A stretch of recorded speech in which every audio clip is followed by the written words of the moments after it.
Okay, thank you for ruining Barney and all of Takalani Sesame.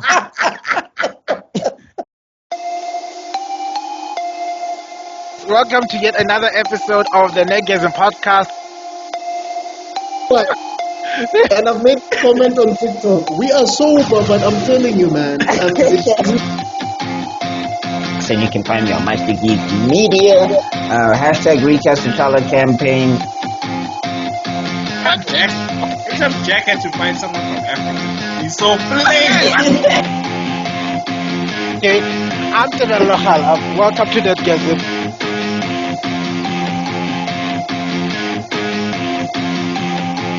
What is up, you guys? Welcome to another episode of the Nerdgasm podcast with my. Well, we are just a threesome today. One of our four players isn't around, so shout out to Zuko. He's out there being banished by the Fire Lord, and Azula's chasing him. He's someone asking him. Yeah, so wish him luck. He'll go make it. We definitely believe he'll make it back next week. But until then, they activated the Shadow Realm for him. You know, yeah, he's lost in the Shadow Realm. he dueled with Darth and lost. Anyway, turn. Nah. Okay, no tangents. Okay, introducing our co-host, Mr. Extrodin. Take it away.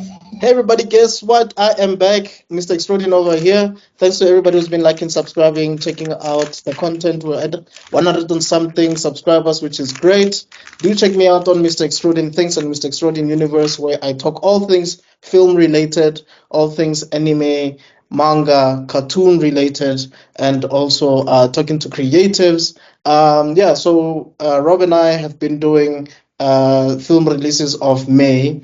Stuff that's going to be coming out is some really cool stuff. Furiosa, Kingdom of the Planet of the Apes, and stuff like that. So if you're interested in movie dissection and things like that, do check those two channels out. But yeah, let's talk some Yu-Gi-Oh. Mr. BuckMeister, please introduce yourself. What is up, everybody? It's your boy BuckMeister, twice the nice that you are used to. Shaw Blemson. You can find me on Meister Geek Media and BuckMeister Cool Reacts and all of that good stuff. Where you can BuckMeister Cool Reacts is where you'll see me react to content that's floating around the social medias and everything. Like how Furiosa has two actresses, but Marvel can't recast T'Challa. Okay, sorry. Getting back to it, then you've also got Meister Geek Media. Meister Geek Media is where I host my game show, Geek Heresy. You get to see interviews of different creators. You also get to see reviews of indie comic books.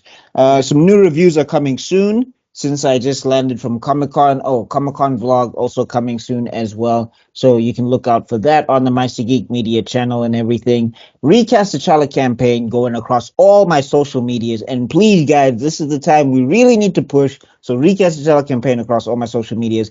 Please go check out Black Panther vs. Kang on Webtoons and everything. 3 issues are out right now. 1, 2, 3. You can go check that out on Webtoons. And if you're interested in seeing a animation of Black Panther vs. Kang, you can also go follow me on Kofi, Meister Geek Media on Kofi. There you can drop $1, $2, $20, $30, whatever you have if you're trying to see Black Panther vs. Kang animated, so that we can get some animations going for this man to talk. Because Marvel apparently, I don't know.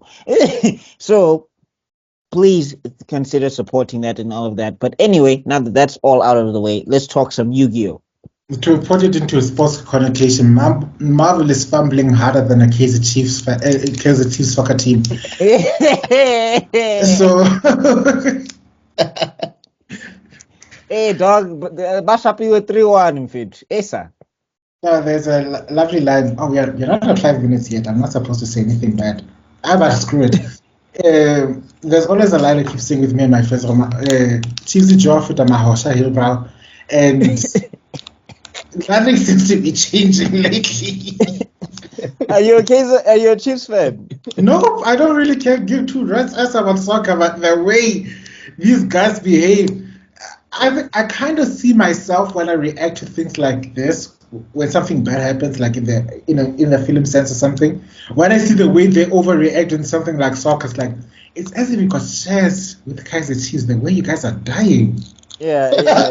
No, the way I'm dying with T'Challa, people really think that I'm like in the campaign, like I'm trying to work at Marvel. Like they're like, hey guy, yo. You own shares. And you own shares for Black Panther specifically, not just Yeah. any other comic. Just Yeah. like you bought shares.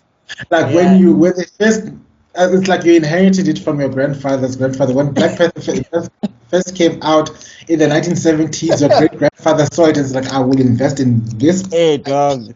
only. And it just Hey. passed down from generations to generations. And you're supposed to be cashing in your billions, but then Marvel is using up your inheritance. Wow. Hey. Like You this know thing, what, ne? this thing became a whole movie on its own. Like, Like at this point, dog, if they ever recast them, I need to be in the credits somewhere. Shout out to BuckMeister, because boy, you've been holding the entire industry on your show. Just Anyway, special yeah. thanks. Yeah, there must be like in the credits. Special thanks goes to BuckMeister. And then they're not gonna say for anything like if you know, you know. Anyway, let's get to another African king apparently with the most Japanese. Yes, before we start with that. Oh wait, it's 5 minutes past. I believe. Editing table, are you sure? Sure, and I'm not sure 5 minutes is past. Let's keep filibustering right now because the words I'm sure are still crawling over our heads. Oh, wait, okay. 5 minutes for the words of the special disclaimer.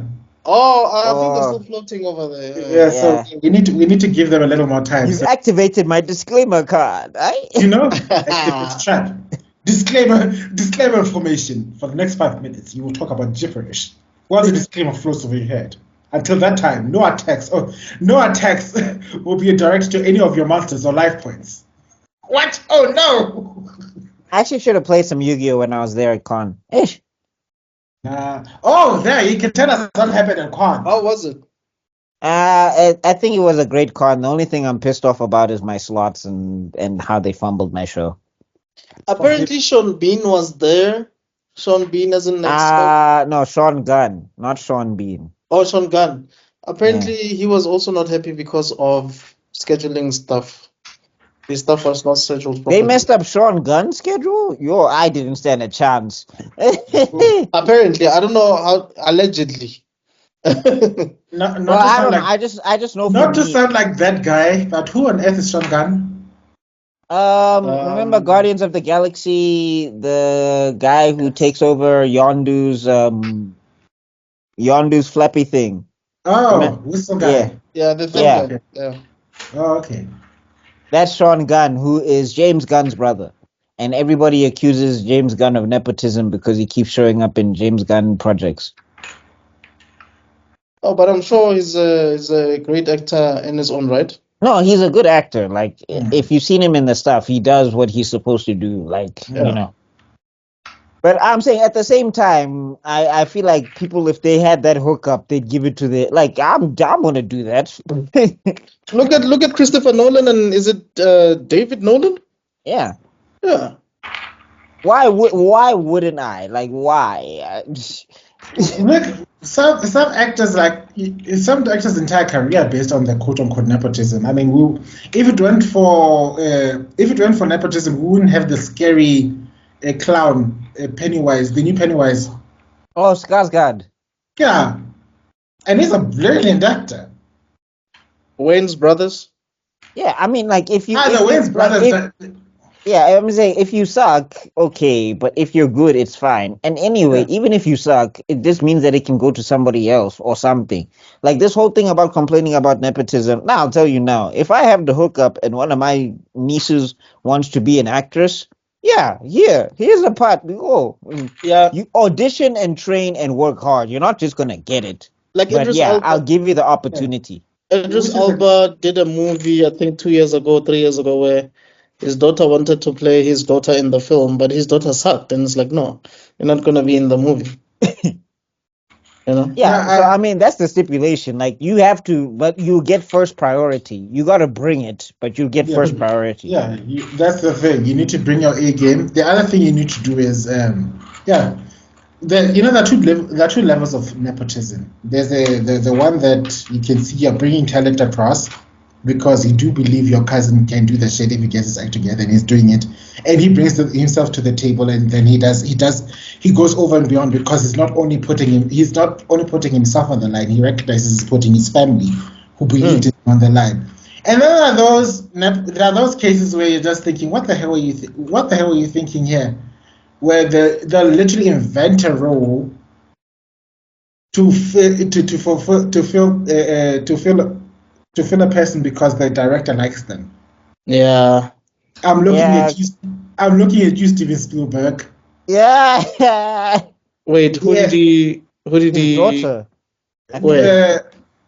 In Indiana Jones and the Temple of whatever. And Temple of Doom. Yeah, you see that annoying girl that keeps on whining. Well, I mean, he had already had his wife there in the Temple of Doom, so I guess it makes sense to have his daughter as well. I mean, that wasn't his daughter. Pirates of the Caribbean. It wasn't his daughter. That wasn't his daughter. It was like some girl wanted to smash. Some girl wanted to smash. Wait, who are you talking about? Are you talking about the love interest, or are you talking about some girl? The love interest. No, that was his wife. Oh, yeah. No, but not Pirates of the Caribbean. Johnny Depp and that guy. No, the guy who did Yoga Hoses. What's his name? Kevin. Yoga Hoses. Kevin. He did Silent J and Bob Strike Back. Kevin Smith. There we go, Kevin Smith. Yeah, they made a whole movie where they're just their daughters for the entire movie called Yoga Hoses. Oh, I know about Adam Sandler doing a movie about his daughters, but that was really great though. No, but Yoga Hoses was bad, and people were just like, they can't act, like, but they just in here because it's being produced by Kevin Smith and Johnny Depp or whatever. Like, apparently the girls couldn't act or whatever, according to, so they were just like, that's when you're rich. That's when you're rich and you can. Yeah, you can afford to blow money. Okay, so Spielberg's wife. Let's be honest, she wasn't a good actress. No, she wasn't bad. That movie, she was so forgettable. Oh God. I'm sorry, but I'm like, okay, you know what? But you see, here's the thing. Tebello, and I think you can also maybe attest to this. When you are young, you don't see performances as bad unless it's really, really bad. That's why people find like Power Rangers so cringe now, because it's like when you were a kid it was cool, but when you watch it you're like, no. Except for you. I don't know why you're still on the Power Rangers side. Yeah. But I mean, there's good cringe and there's bad cringe. You know, there's cringe where it's like, this is what it's meant to be and it's kitsch, and you're just like, yeah, okay, I know it's bad, but like that's the point. Like dad jokes. Like, you know they're bad, but you still get the funny in them. And then there's just bad.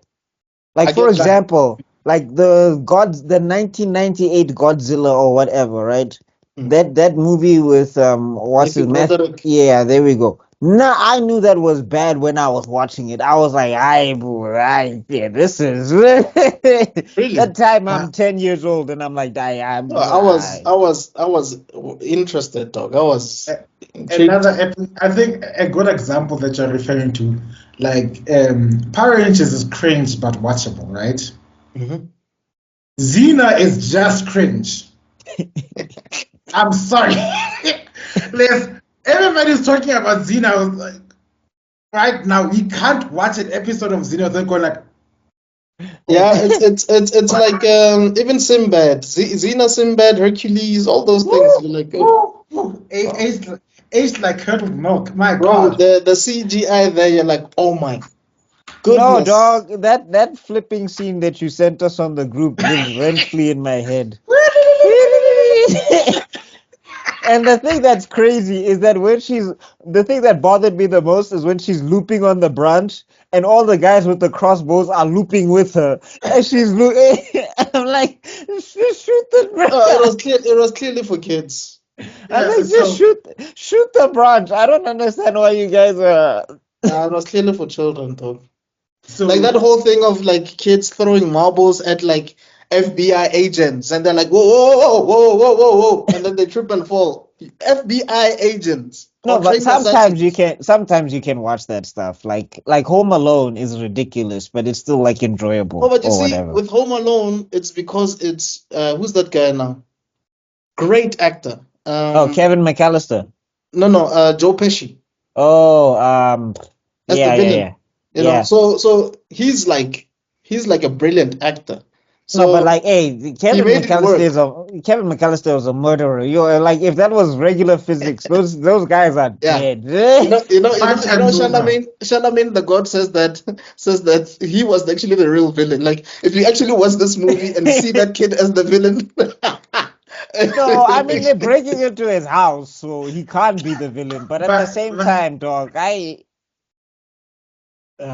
no, but then there's a time where it goes. He forges his dad's credit card. He breaks into a hotel. That's the second one. Yeah, the second one. He tricks the hotel staff into thinking that he's got a gun. Kid. I think that's why they started doing like these other similar movies like Problem Child and Dennis the Menace and I mean, it got to the point where people say that Kevin McAllister must go up against the Predator or something like that. There's only one that, funny enough, in our family, there's only one that really has lasted the test of time, which ironically is the most extreme version of Home Alone if you think about it, which would be Baby's Day Out. I don't know it. I haven't seen it. Okay, let me tell you. It's about this poor little baby that gets kidnapped from a rich family, and this child gets into so much trouble, gets the villains in so much trouble. At some point, I think this is not worth it. It's not worth the rest of money. My God. That's pretty funny. I mean, there's a point where the baby ends up in a gorilla cage. Wait, how old is the baby? It's a baby, crawling age. That makes sense. That's okay. Anyway, you've activated my tangent disruption card. This card will be effective for the next 10 minutes so that we can get back on track and will attack your concentration directly. I'm sorry. How did I not see this coming? I'm sorry, BuckMeister, but you've also activated my trap. ADHD. with this debilitating card. All members shall be distracted. And now I shall offer three. I shall sacrifice 2 of my monsters and activate Tangent. Over hologram monsters, bro. People are like, yo, no! Like, dog, you're not feeling anything. You don't feel any pain whatsoever. Oh, no! Attack his life points directly. The only time you think you generally think they must have felt it is to roll monster card. No, he didn't. No. Weebo felt every inch. Yo, that is one of my favorite battles ever. Before we get started, cue the Tabata anime.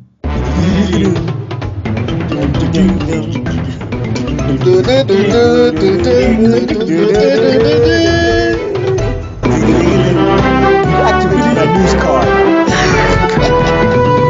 Good evening, ladies and gentlemen. This is Tebello speaking. I'll be your anchor for the Tabata anime. On this highlight, we're going to talk about how there's a new channel dedicated to old-time cartoons on the works. As follows. Let me just get this article out.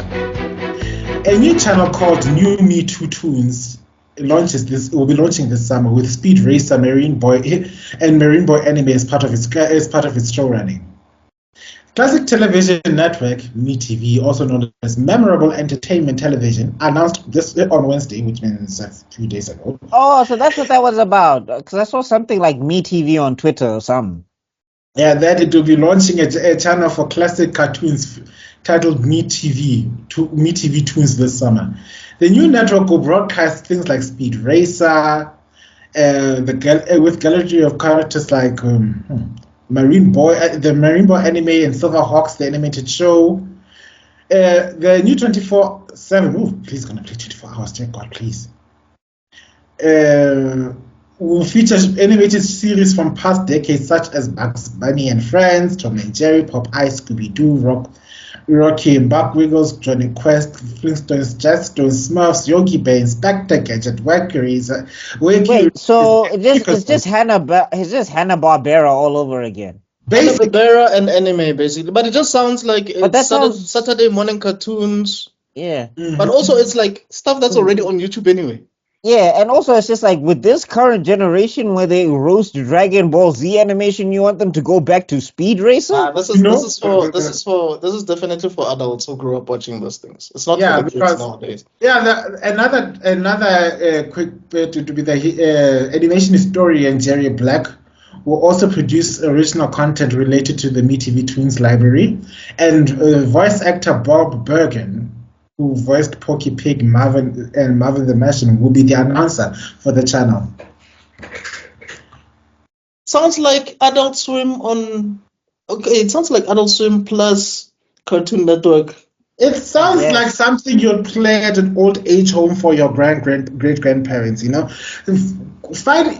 sure enough, you think these old ancient cartoons that played when you were growing up were going to entertain you? They're not. They're literally meant for your grandparents at this point, because they're gonna sit there in the stoop, because there comes a time where the stuff is traumatized enough from watching or Bold and the Beautiful all over again. I literally watched a clip where, goodness me, Brooke must be studied. We'll come back to that. My God, she's like sleeping with her daughter's husbands again and again. Like every 5 minutes. I think when she dies, there must be. I'm convinced the moment she dies, there's going to be like 12 high priests who are going to seal her in a sarcophagus, throw her into the deepest, darkest tunnel in the world, bury it 10 times over. You have activated my feral card. This will wrap your life points in mummy attacks. You know, and then they even put there that she must not be released. Dragon of Ra. You're not sure she's dead.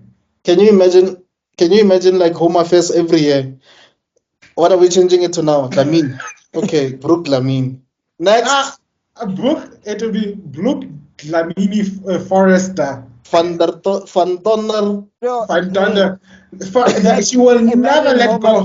Imagine Home Affairs when they have to, like, this never left my mind. It stays in my mind rent free. There's a character on there called Stephanie. I think Stephanie Forrester or something, right? Yes. When she divorces herself from the family, she's like, I'll simply be known as Stephanie. I'm like, imagine you go to Home Affairs. That time you're 80 years old. No, I don't have a last name. I'll see where. Surname. I'm simply known as Stephanie. Okay, well, okay, fine. Okay, fine. Oh, you're simply known as Stephanie. So your surname from now on will be simply known. Simply known as. The woman formerly known as Stephanie Forrester. Yeah, you. She wouldn't make it here. Most South Africa. I am simply known as Sisiwe. We don't have time for games, okay? No, shame. The system is offline. The system is offline because when you're offline. Yeah, now your offline has made the system offline. So can you please come back tomorrow when you got your brain together? Okay, sharp. Did Eric send you to do this to me? Eric Kuban.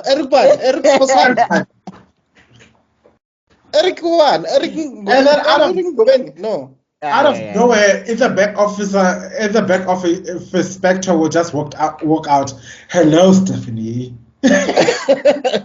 Like, And then behind them, everybody's like, yeah, Munaftek, yeah, we have our books to do. What are you doing? We're busy here. When do you want to have dramas? Yo, ay. Now I'm late for work, chief. Wahamba. Anyway, let's get back at it. Question. I just wanted to ask your. Okay, you had my thoughts about that show. Like it's really meant for the people in the old age homes because they can't watch The Bold and the Beautiful on repeat. But all the stuff they're working, they will die. So what are you guys' thoughts about this? look, I mean, those cartoons are good, so I guess they stand the test. Like Looney Tunes is timeless. I can go. Sometimes a little racy, yeah, and but Bugs Bunny sometimes does give LGBTQI vibes because he keeps kissing everybody, but that's a story for and another cross dressing, like hey, Yeah. that guy. Hey. Here's a point. You see, I will always be Team Daffy Duck. Team Daffy Duck did it first. Daffy Duck has Oh, it's been because he's black, LGBT. isn't it? It's because he's black, isn't he? No, because I grew up. No, I think that he gets the short end of the stick because he's Stick. black. Yeah. I think like I've always looked at Daffy Duck and I was like, dog. You Because guys rabbit have- season, duck season, he's always getting shot first. The bullet's always He's a like nigga. one time the bullet curved around the tree just to hit Daffy Duck. I was like, I need some racist bullets. He's a Yo. nigga, dog. it's also Justice because for Daffy Duck. justice for Daffy Duck. Honestly, I mean, I just wanted to add like growing up when my folks used to travel a lot all over the world. So when I was about 8 years old, my mom, I think, traveled to Chicago and came back with, back then we had VHS tapes, big VHS tape of all the Daffy Duck classic cartoons. So I grew up, I was watching Daffy Duck on repeat. So Daffy Duck for me is always my number one. Because he came before Bugs Bunny, for those who don't know. So it was Porky Pig Bruh, first, then it was the That's how you know he's black. He put all the work in, and the white guy came in and took the. Yeah, but anyway. So Yeah, but I just wanted to say that look, like I said, these things are already on YouTube. Most of them are already on YouTube, but it's fine. I guess it's just a more centralized channel for people who watch it. But I don't think they'll get as many views as they think, because Peppa Pig and the Steam Engine. Who's that guy? Snow Paw Patrol and the Tom the Tank Engine. Tom the Tank Engine and dun, dun, dun, dun, what's this dun, other one? dun. What's this other one? Is it Cocomelon? Those guys have taken over, dog. They've even beat SpongeBob. So who are we to think that this thing is gonna kill? Who remembers Barney? I do. Oh, hey, Barney was a dinosaur. Yeah, Bunny gave you some pedo vibes, but that's a story for another day. Telling kids you love them and they love you and they should kiss you. I mean, Bunny just was a shady character, but hey. Okay, thank you for ruining Barney and all of Takalani Sesame. Yeah, basically. I was like, I can't Takalani anymore. Thank you. There was before Takalani Sesame there was Gulubi. Yeah, Galubi the dragon. And then the turtle, and then Galubi was like a South African version of Barney, but he was a dragon because they didn't want to get sued. So obviously he's a dragon. He's not a dinosaur. Hello. We didn't have dinosaurs. We didn't have dinosaurs. My feet. And there was Mr. Chinwag. Yeah, Mr. Chinwag. Hideo, there you go. Yeah. Sometimes I think when you compare cartoons, thank God for Power Rangers, because by God these things are cringe. Yeah, no, Power Rangers just came and were like, we're serious. We're gonna smoke each other every week. We're gonna introduce giant robots. You know one of the actors, actually, the guy who played the Red Ranger, Austin St. John, he was like, guys, I don't know the budget of Angel Grove. Angel Grove is where they were, like the city, kind of like Gotham. It's like, dog, every week. The city is fine again. No, dog. It's like Megas XLR. Like Megas XLR, they have infinite budget. That city gets destroyed every episode. But have you noticed that all of the buildings are always vacant? Like Coop just manages to destroy vacant buildings, though. So when I saw Iron Man do that in Age of Ultron, I'm like, they was Megas XLR. These writers. What kills me is in Coop is they even had an icon whenever when they had the systematic. When systems were down, like in the TV, like technical difficulties, You should just see there's an episode where there's an explosion, the TV goes shh, and they go like ooh, and then the image they show is Megas. They're like technical difficulties, and then the whole city knows like it's this gigantic ass robot is back. What wreaking I mean? havoc again. He's starting. No, like I'm sure there was like a warning system anytime Coop lands in the city. Like, Chief, it's time to leave. All the like everybody just has to have foldable houses. It's like, okay, guys, to pack up the TV we're buying. But mom and dad, this building is about to not be here. Meanwhile, your landlord, after that whole disaster, is like, yeah, so you're gonna pay, right? Like, dude, Yeah, I don't have a house anymore. There's giant cheese. There's giant cheese flowing through my living room, my guy. What am I paying for? Like, your safety deposit has been void due to damage. So no, like I remember the first episode, Doc. After he fought the Glorf, there was no city left. I was like, I don't know how they repair. So yeah, no, Power Rangers also every week make my monsters grow. There was an episode about getting a slushie. Right. Oh, slushy time. And what kills me is that the slushie machine was the only thing standing in a pile of rubble at the end of that episode. Meanwhile, Kira is like impressed by Coop. Like, how did you do this so fast? Like, can't you see everything? Can't you see? Hey, dog, it's all gone. There's nothing. Like How are you impressed by this? I think that must have been so happy when they saw the Coop fly off planet, because the missions where there's some episode where he's doing all this crazy stuff in space. The moment they saw it flying off, I was like, oh, okay, guys, let's run. We can plan the budget now, guys. Like, there's no more Megas XLR budgets. Now we can actually allocate funds to the city. Oh my gosh. Okay. Anyway, so. Tangent dispelled. Card activate. We are not done with that. I just wanted to let you know that these old shows are old showing. That's all I wanted to. I just wanted to say two things. One is that Wolverine and Deadpool and Wolverine are currently going through reshoots, which is a bit late for me, if you ask me, because this thing is going to be released in July. Well, I don't know. Marvel likes to say, like, this is why one of the frustrating reasons why when they killed T'Challa, it was just like, you didn't have to do this. Marvel is notorious for rewriting things up until the last minute, apparently. Yes. Like, they have just been rewriting, and it's also just like, I don't know if that's a good thing or a bad thing. Movies go through reshoots all the time, but it's just like, guys, you can also just write it once. Like, I don't think you need to...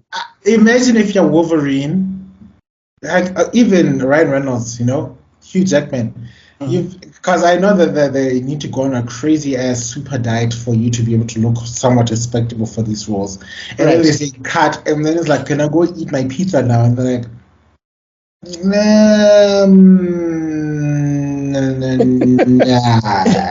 not yet. Like we might need you for a reshoot. Oh, when they finally say, okay, guys, it's gone to print. You know what? Go eat your pizza. And he's basically gorging himself, like, give me this pizza, give me this cake, give me the tebello.khala. I heard there's this thing called a dagwood in South Africa. I want that. Go get the recipe, bring it back here, and make me a fucking dagwood. Yeah, because they'd rather pay you with pizza than actually give you money, right? Yeah, and Gatsby's and everything. He's busy gorging himself, and then somebody calls, Mr. Jackman, I think we're gonna need you to cut back down again so that you can come back because we need your abs. I'll stab you with these clothes. You know what I'm saying? Like, you see how the best there is at what I do. I'll stab you. And what I do is not very nice. The other thing is apparently there's gonna be a Scooby-Doo live action series. Again? Live action series, not movie. Okay, well. Yeah, I don't know. Maybe but is it are they gonna Scooby-Doo for real, or are we gonna get Velma? I don't know yet. I'm hoping that we actually get Scooby-Doo for real, but I think it should be slightly more mature. I don't think I would be... I don't think, like, one, I don't think they need to do it, but two, I don't think it needs to be slightly mature, because the thing is, the whole premise of it is nonsense anyway. Like, it's a talking dog who helps them solve mysteries, and when you think about it, Mystery Inc., how do they keep that budget? Who 'Cause hires them? they're never out of petrol. They Yeah, always like have who a hires house them? like Like like I am telling you guys, the guys who's budgeting them is Shaggy. Shaggy is running an underground drug cartel. no, He's for real, dog. pushing those drugs For real, so hard for that real. that's why he's always on the move because they're basically always on the run. And This that's whole why uh, Mr. that's why Ink thing is just a front. and The that's why moment it goes cut, the words that's why Fred always like gives him and Scoop the least important missions. yeah. Okay, gang, Daphne and I will do this. Velma, just take care of these two. All right, like it's just take cause Joe. He knows. Or if he doesn't give Shaggy anything, and Shaggy's like, yeah, I'm bouncing. It's gone. Mystery nah, doesn't bro. exist. Yeah, the Nah, bro. bro. So Yes, he Scooby gives snacks, Scooby snacks, chief. and Yeah, we all know what Scooby snacks means. You know these what I guys mean? are Uh, these guys have always been those two characters are always high. For heaven's sake, you think the dog is talking to you. I am telling you, those two are the biggest drug lords no, in the I'm saying that the world. whole crew has to be on it because they all hear Scooby. Like, roll. Exactly. Exactly. But one thing, one look, Shaggy is like Shaggy's that company, Mr. Ink is a front. I'm telling you right now. Yeah.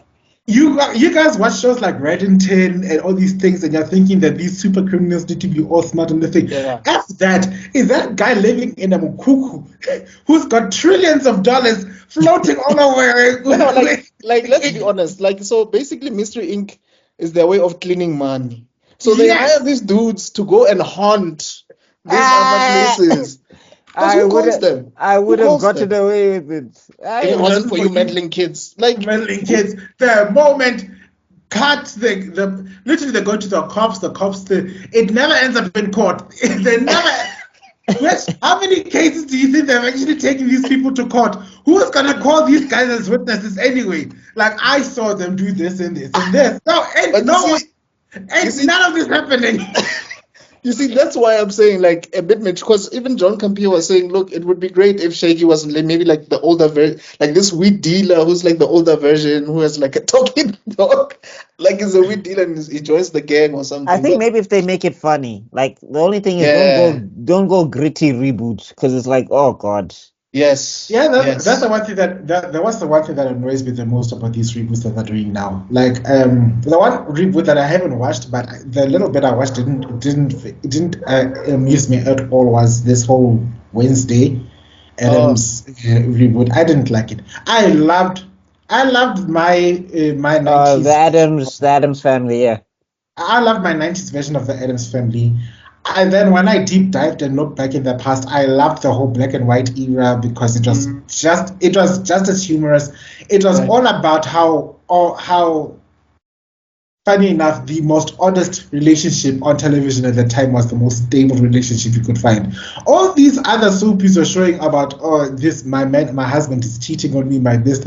Gomez is head over heels in love with the most darkest woman goth woman I've ever met. And that Yeah. relationship works, and the lesson they're trying to teach is that when you find your people, you're happy no matter what's going on. You know what I mean? No matter what. But like, are they dead, guys? Are they dead? Are they zombies? What's the story with the Adams Oh, family? bro. You've activated my tangent dispel trap card. This card will tell us to focus on what You know we are what? here for today. You'll let us We'll know in the make- comments. We need to make a video about the Adams family because it's a topic that we really need to talk about because it's something that is maybe like one day like the Halloween special. Yeah. Yeah. Do that. Yeah. So let's get right to the main meat of the episode. We are rectifying a horrible crime. Last year we did the Yu-Gi-Oh review. I think it ended up in December sometime, and then we all passed out because it was the holiday period. And usually after we finish the series, we usually have a tier list for these characters. And Yes. now that since we recently made the tier list for Iwaju and Kisazimoto, Mhm. it dawned on us that we didn't do the review for Yugi.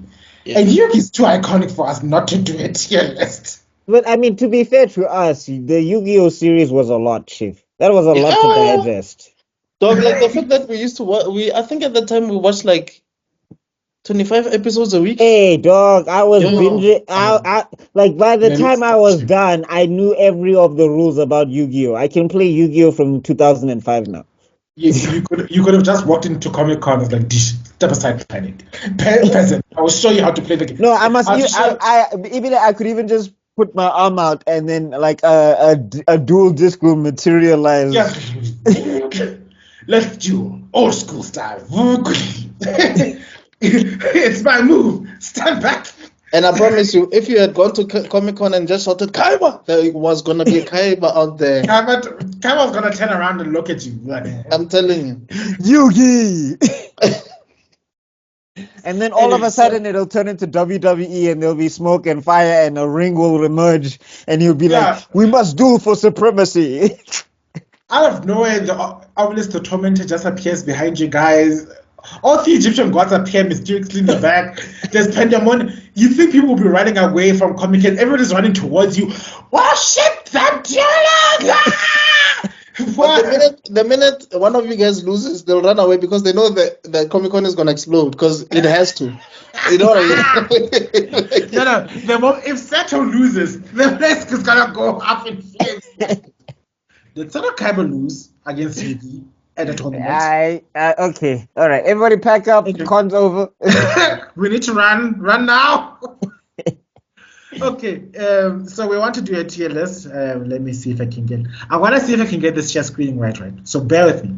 What are we doing? Are we doing season or character? We're doing characters. We're doing characters. I got all the. You guys did it again. You guys did it again. What? You guys have to pinch each other. What happens here? Oh God. Okay. Yeah.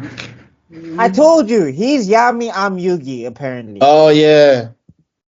I feel so sorry for you. Imagine your inner guide is a 6'2" fat man.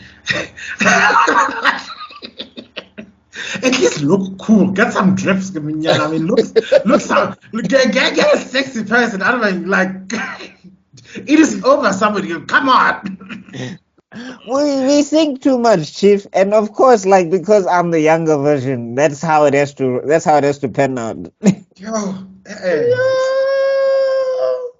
Okay, yeah, let's get on to it. I want to start this share screening thing. Let's see if it works. Let's do this. Share screen, generate PNP monitor. Share computer sound. Do you want to share sound? No, you don't need to. We're doing pictures. There's no sound when we're doing this thing. Well, okay, are we sharing? Is it sharing? Do you see what this is where we're see missing Joy. ourselves. You see, this is where we're missing Joy. Hey. Mm-hmm. Anyway, where's my? I don't know how he's gonna feel about him being called Joey, but okay. You know the way he hates him. We called him Joey last time, so He almost killed you. You didn't know, but the moment the camera went offline, he had already activated his Mangekyo Sharingan. He casted Flying Raijin.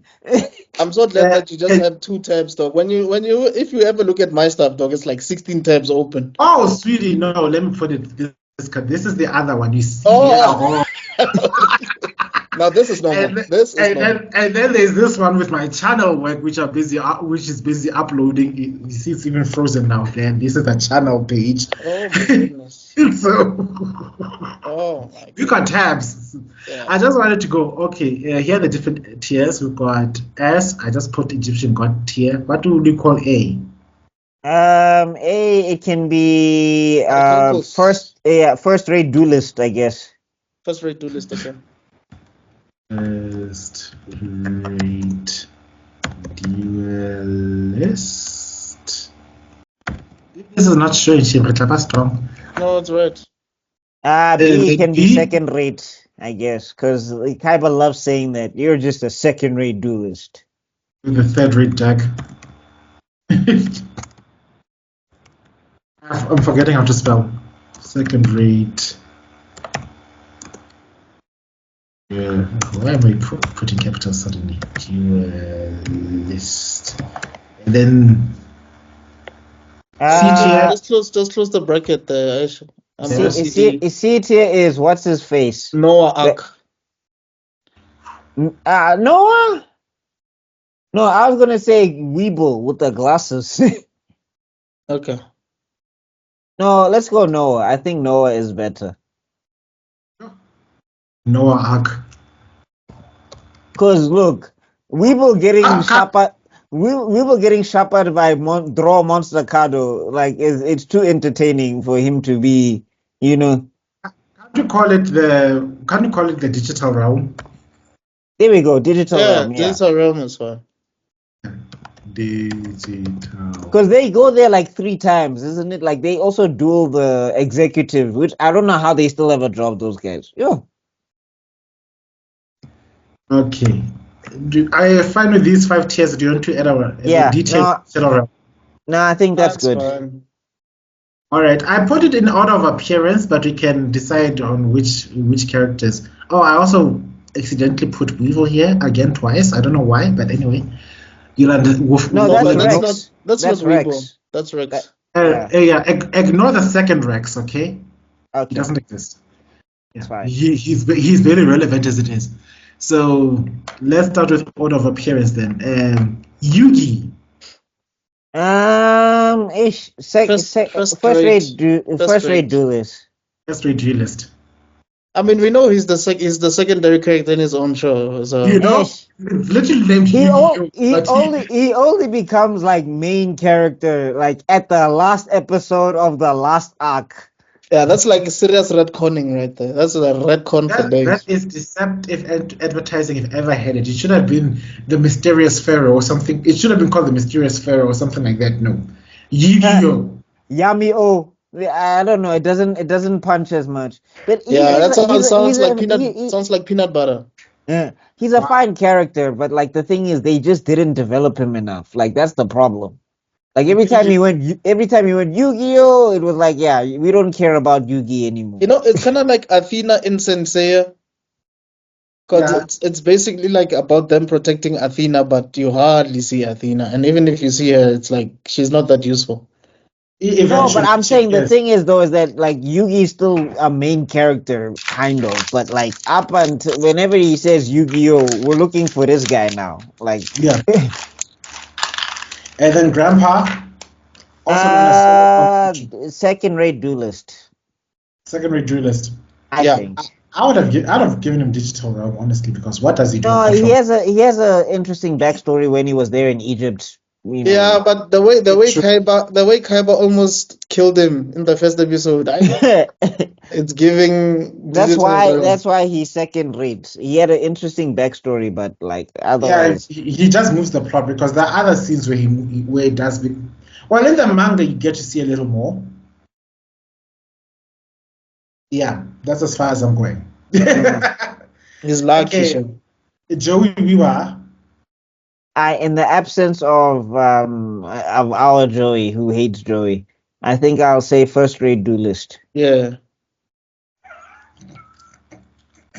You want to put him in S tier? Woo! Never. I thought you wanted to put him in S tier there, Mr. Extrodin. Well, I did think about it, but I'm fine with first rate.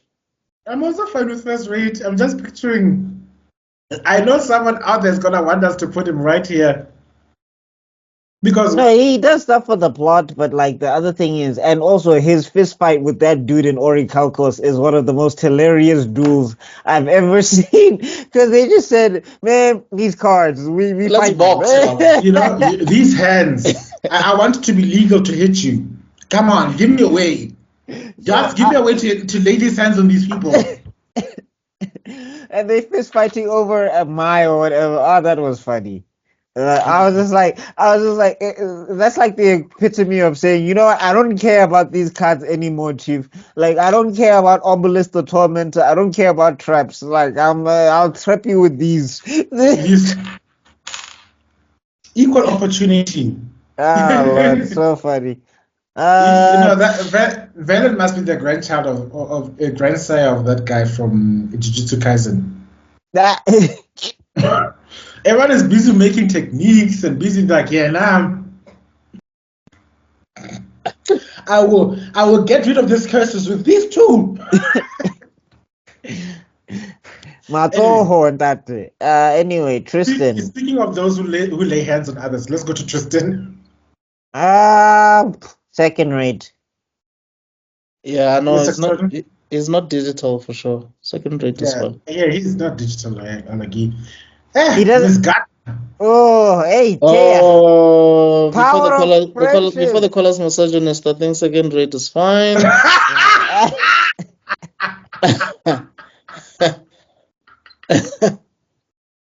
I'm God. dead. I'm dead. Ish. No, she just skirts by digital. Yo, does she? She just makes it out of digital realm. Just. Yeah, I just. I think the only reason is because she does a better job being a what do you call it? No, Uh, she's the cheerleader, but like I love how they tried to retcon her at the end to be like, I'm looking at Yugi now, and I'm like, don't even no, girl, no. you've been circling after the pharaoh since the moment he You appeared. you're just crossing your fingers that Yugi will turn into Yummy one day somehow naturally via Yeah, This is like that moment where Sakura confessed that she likes Naruto. Naruto was like, nope, no. which one are you lying at? yeah. So I think second rate. I think she makes it to second rate. Yeah, okay, fine. Then she makes it to second rate. You could have been here because you did take on Mai and beat her. She has been in a plenty full of jewels, and she has one of them. But the problem is your annoying friendship talks. Wait, Girl, is that canon? Did she beat her? Did she beat mine canon? in the filler episode of season one, yes. Oh, so it's filler. Okay, Esa. And Well, but I mean, yeah, I still would have given it to her, but yeah, hey, that friendship talk, good God, when yo, she made them God, draw all the friendship on the For hands, and it what? was like yo, we will be friends forever, and it's just like, okay, I got it, yo, like power, like I Maybe she just felt useless. You know, sometimes you seeing another guy is being helpful by boxing other people. This other one is learning the cards. This one is already like a master nyana of the cards. You're like, Oh, here's a permanent marker. Yo, guys, I have an idea. Like, master of friendship. I anyway. And then let's go to the main character, the no, actual main character. just tier. just take it up, dog. The Atem. He's the reason. We don't even have that to. S tier even exists, and Yeah, I still found it nonsense that he lost to Yugi at that in the last episode. Now I think guy just wanted to check out because I was No, like, he I did. No, he what did. else am I supposed to do? Another No, he 5,000 did. years of this? Yeah, another 5,000 years of this? Dear No, he God. did. He allowed it to happen. And then, of course, my favorite character. Kaiba. Yeah, No, it's S tier. S tier, bro. He has to be because he's the only person who mind crush did not work. Like, I'm going to make you a better Yo, person. it made him worse. How Like that's the thing that killed me. dare Kaiba you? gets worse. Like after he got mind crushed, he got like he took people on a blimp in the sky and made them duel in the air where there's wind resistance. Like somebody could have fallen off that blimp and died, and Died. Kaiba was just like, the tournament must continue. And then, like, it got to the point where he had to blow up the island that he lost to Yugi on. Out of Like, spite. Kaiba got worse after he got Mind Crush. It had the opposite effect. Yeah. Okay, Pegasus Maximilian. A first rate. First rate. Are you He, sure? he cheats too much. Yeah. I would have put him in second rate, honestly. Look, is he an iconic villain? I Oh think, yeah. look, Oh yeah. I think, but hey, he's how many times in our review did we go, Yugi boy? exactly. Look, if Pegasus was not the first villain, this show wouldn't have been as successful as it is today. Yeah, I think he has a great design, and I think he's like a great setup for like the archetype of villain that come across in this series. Yeah. That whole So Millennium Eye thing was interesting, especially for a first time viewer. And this guy is like, he can see your cards. Like, oh, come on. That was, even if he's cheating or whatever, but that was an interesting thing. Like, how are you going to defeat this guy? Hang on. Something very disturbing just came into mind. You just said something very poignant. What? Huh. You just said that he set up the tone for every single villain, which brings me to the next question. All the your villains are gay for days. Is there any straight Is there any straight villain that you could pick there? Noah? Noah. Noah. No, I darts, maybe. No ways. That's the longest hair I've ever seen in my life. I don't know. They're magical anime boys. Everybody's got weird hair. No. Unless who's this kid again? Bakura, I guess. Bakura, yeah. Bakura. Bakura was the most handsome one of the group. I mean, if he's handsome, you can't say that doesn't necessarily mean he's gay. Yeah, I get. You can't tell me there wasn't if they are the relationship going with whether they're busy working together with Merrick.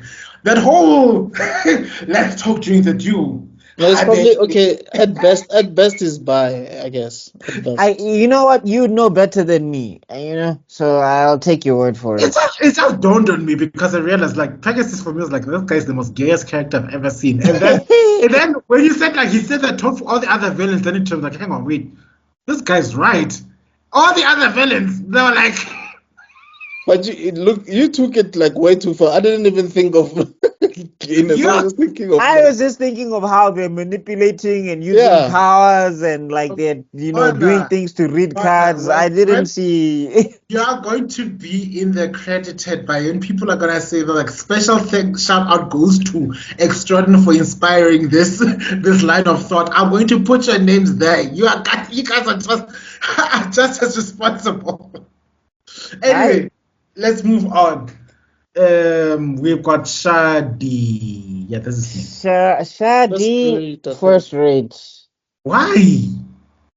What do you mean why? No, why? He was not the biological son. Oh, okay. What do you rate him? What do you rate him? That's Odeon. That's Odeon. Oh, this is Shadi. What do you rate him, Digital Realm, Mr. Khala?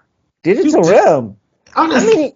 He set up like a lot of mystery and he introduces the Millennium Puzzles. He is basically an exposition machine from beginning to end. Oh, he's the Reddit's.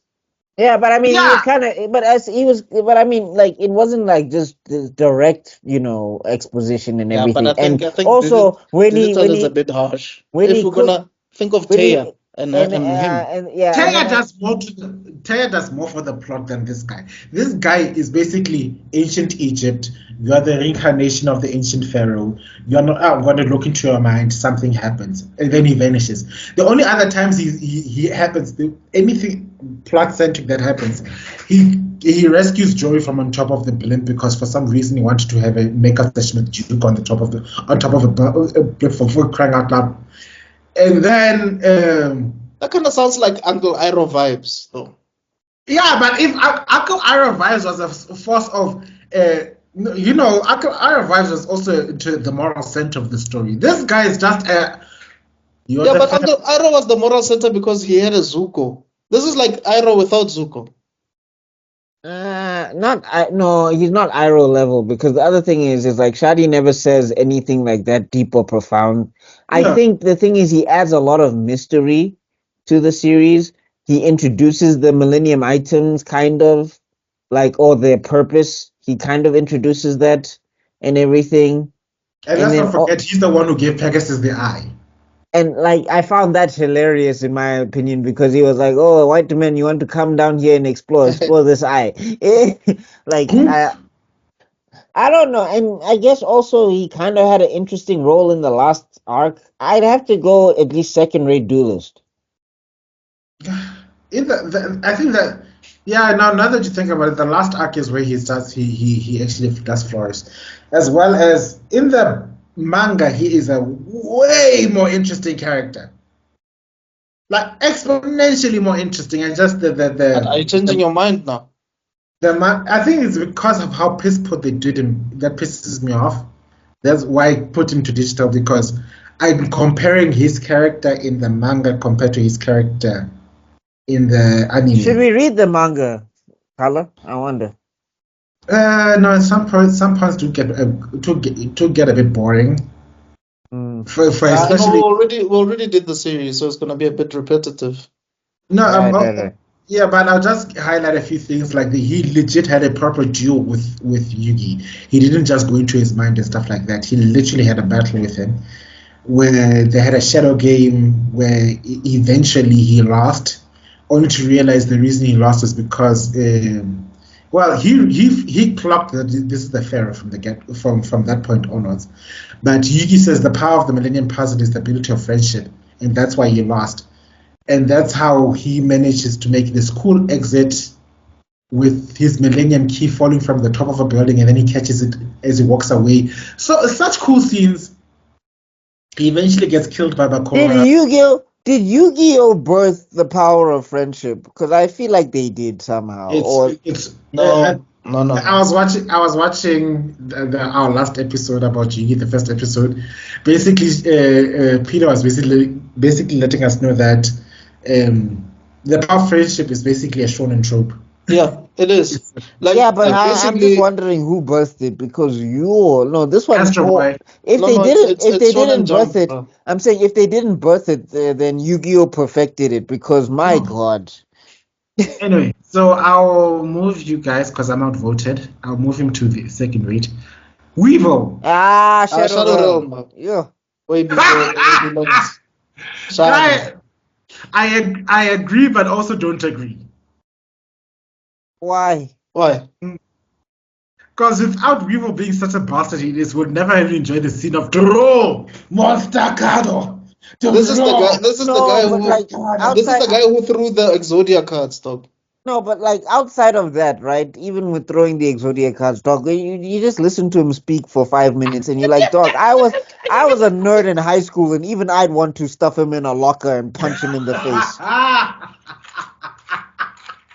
Yeah, I agree. I'm not fighting you, but I agree. That's what I agree. Every 5 minutes. Yeah, I feel like shut up, dude. I feel like he probably smells of doom because everybody just wanna spray him because the of moment his he walks in, it's doom. It's what's the other target? Right, dog. It's target. It's raid. They're all just popping out. No, I'm telling you, bruh, he's the human version of those bugs when you see in Mortine or whatever, when they're getting sprayed by Mortine or whatever. It's, Mortine! That's him.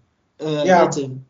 Anyway, let's move on. Even Shino finds this guy disgusting. It's like, yo, dog, I know I'm a bug guy. No, dog, Shino would take him to court for bug violation. Like, that's how inappropriate bug representation. Yeah. Like, you're making us look bad. Do you know how hard I've been trying to make bugs look cool? And I've been failing horribly because even me and my man always agreed. It's like the clan that should have been wiped out was the Shino clan. Like, leave the Ochian alone. What the hell are you guys doing with all these bugs? Dude. But Shino has been trying his level best to make bugs look cool, and then in comes this walking insect. But who would you rather chill with, Shino or Kiba? Because Kiba probably smells like dog the whole day, dog. Not just dog, he smells like dog piss. Yeah. Yeah, Pele, him and training in dynamic marking. Anyway, tangent card dispel. Activate. I was about to say something, but I'd rather not say it because I'm in no mood to getting cancelled. I'm surprised you still have a channel, Chief. I was about to say something. I was like, ooh, Charles. So who's next? My. Hey. First rate, I guess, yeah. Ish. What? Yeah.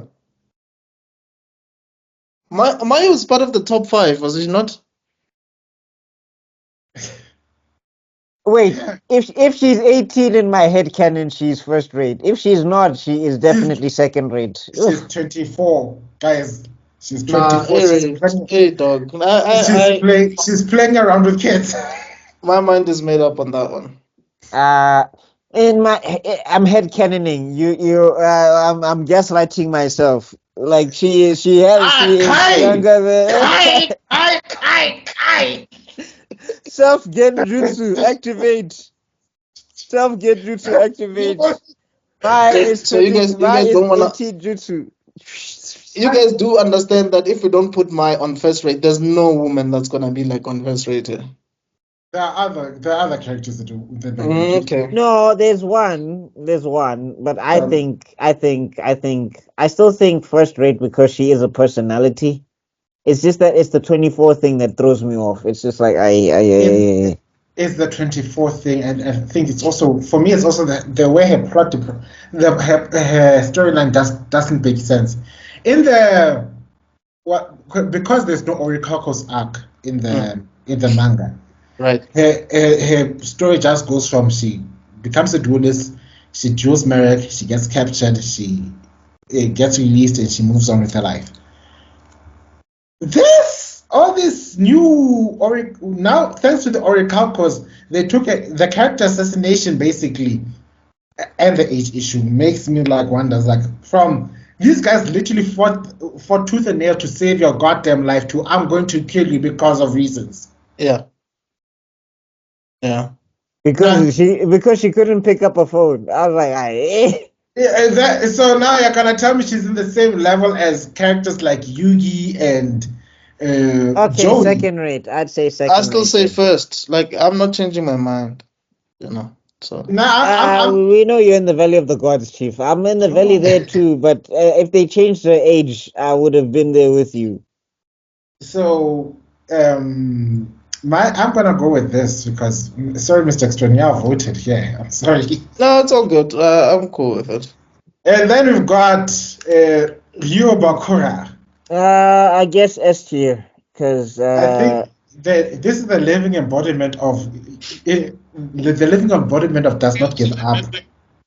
A defeat does not mean it's over. It's just go back, replan, try something new. Okay, a direct route doesn't work. I'm gonna try a little sneaky route. I like him. I like him a lot. That man does not give up. That's what. Honey Badger incarnate, Chief. Yes, he is. He no, to the point where even if you throw away the necklace, Chief.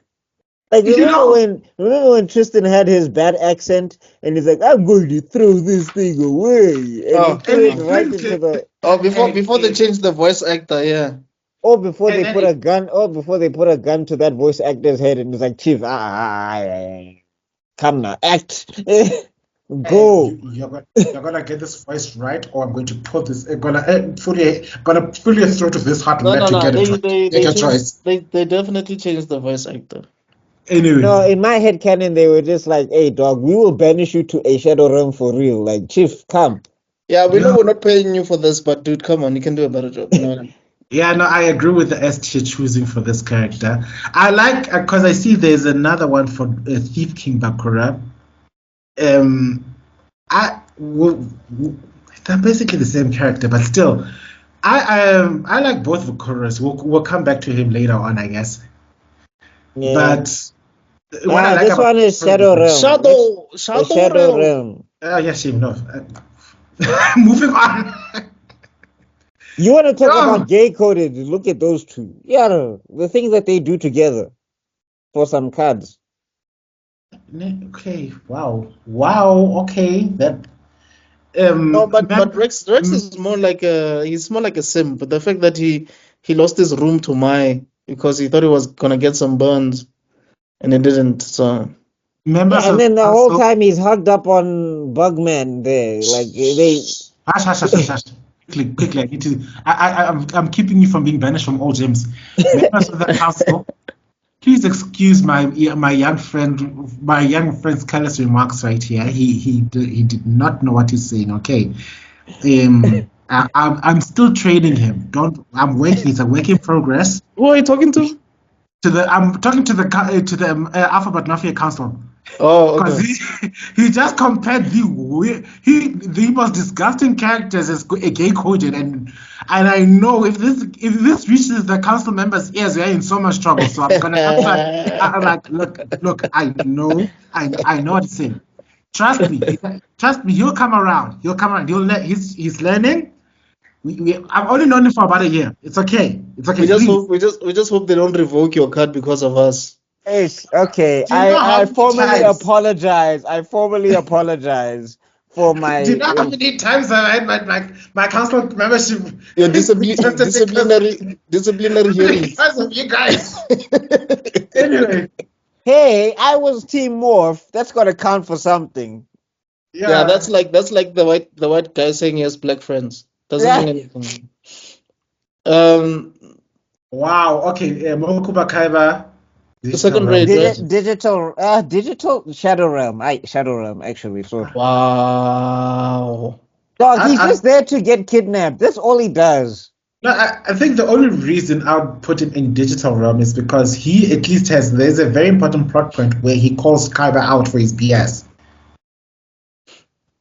Okay. Yeah, and he tries. Yeah. I mean, he really Because tries. if it wasn't for Mokuba calling Kaiba out for his BS, Kaiba wouldn't have turned back and given that Yugi the card he needed to win against Marek. He's basically the child Gohan before he got powerful in this. We only wish it. I don't know. Nah, don't do Gohan like that, right? No, I'm not talking. I'm talking about like Saiyan Saga Gohan when he was still a crybaby, not. No, but Saiyan Saga Gohan was thrown down. Like there's moments in time. Mokuba is just. I mean, do you remember Mokuba wanted to do Yugi even in the first season? No, but I'm saying talking about like that whole Gohan was bravery successful. I'm just talking about like the whole bravery thing. You're a kid, but you're willing to throw hands to the most. I don't know. Gohan actually put numbers on the board, though. He was actually instrumental in the defeat of Reddit. Like Mokuba was not instrumental in the defeat of anybody. I'm just saying. I think you guys are making it a bar for bar thing. I'm just saying, like in terms of how this kid, first of all, was able to change slightly change the mind of someone who was extremely stubborn, and also very powerful, and also, yeah, he really tried his best to help him. That's all. You take yeah, these two they're not sold, guys, whatsoever. Anyway, Bandit Keith. Oh, the most dramatic digital realm, I guess. No ways, bro. No, he's got to go digital realm. Also, like the fact that he pulled out a gun over a card game. Screw cards, bro. Let's sort this out now. I'll kill you. You're out, dude. Okay, so you both agree on digital realm. I'd have thrown him to Shadow Realm immediately, but still, because he literally was valid for only one season, and then he became Marek's side piece for season 2 for like the very first episode. He had a lot of personality. There was like also he was like evil for real. Like he locked people in a cavern, like in a dungeon, or no, in like the caves. And it's like to die. This is a card game, sir. Okay, yeah, you got a point. Yeah, no, I take it back. Yeah, absolutely. He's against his own people or something. Hey, dog, petty. Like Bandit Keith was petty.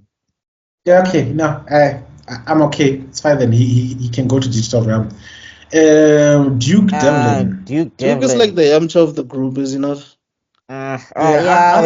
Digital realm, dog. He doesn't do anything. I mean, he's filler anyway. I was about to put him in. I would have put him here, but then I can't argue for him. So I agree with you actually. But what does he do? Like, and also his game is random, and also it was just because he was pissy that Yugi Yami beat Pegasus. But wouldn't you put him? Okay, never mind. Yeah, that's what I said. Because for me, it's like him and Tristan are kind of like Yamcha and Tien type. Yeah, I think that's the one. But part. Tristan actually throws hands. Yeah, that's what I'm saying. Yamcha and Tien. Yeah, but I'm saying if you think about Yamcha and Tien, who's the Tien here? Yeah, but I'm saying like, well, first off, Yamcha's actually thrown hands, so that's one. And two, like Duke just drives a car. Like that's the most he's done in this series. Yeah, and he drives a car. He beat someone with dice. Remember? And he defeated the character with dice, dog. No, bro. Transported Rebecca. Kaiba beat somebody with a Yu-Gi-Oh card, my guy. He wins. Dice, at least you can understand them being thrown. Kaiba turned a Yu-Gi-Oh card into Shuriken. Didn't he also like cock block Tristan or something? That should count for something. Yeah, but I'm saying Tristan actually risked his life for that girl. Duke was trying to get in on some. I was there too. It's like, no, bro, you weren't. I fought Yeah, that's two what I'm grown saying. men. I fought two grown men for her. Like, bro, you already out. Like, yeah. That's why I'm saying this is hard for me. It's hard for me to argue against this because I want him to be higher up, but I can't find. But you're gonna put him on the same level as the guy who had a gun in a kids show. He doesn't do anything, Chief. I mean, he invented a game. So He got his ass handed to him he's, by. he's not as useful as Taya. That's what you're saying. Taya did more. What did she do again? Wait, what did Taya do again?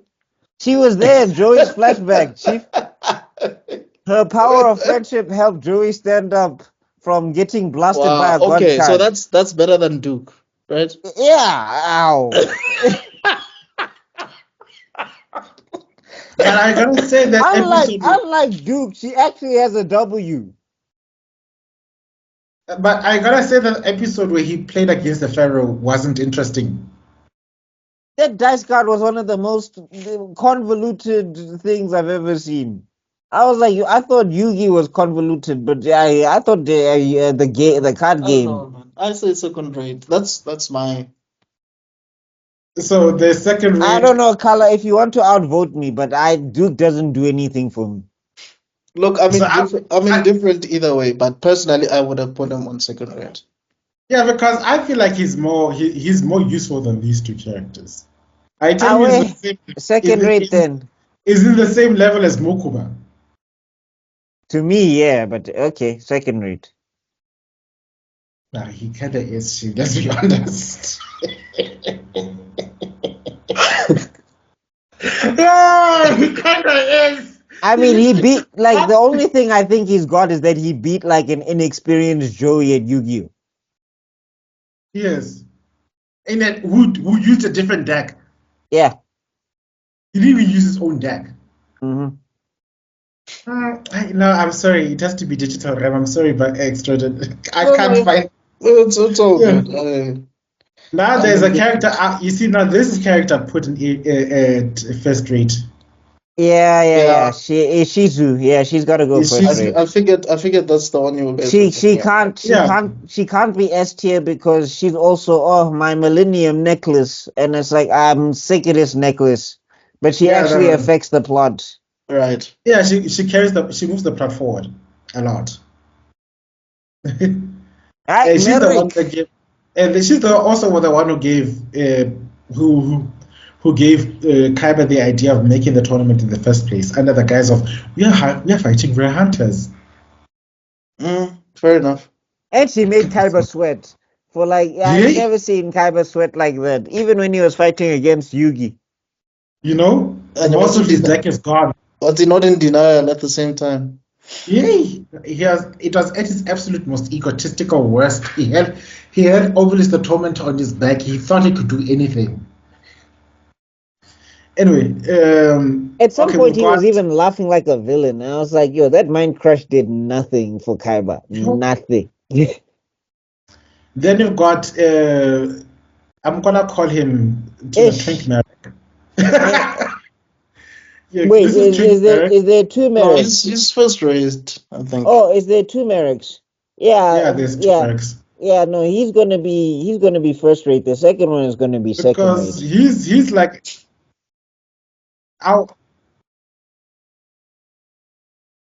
for me, the one thing I dislike about him is that he's almost like Weevil in his terms of how underhanded and backhanded tactics that he's employing.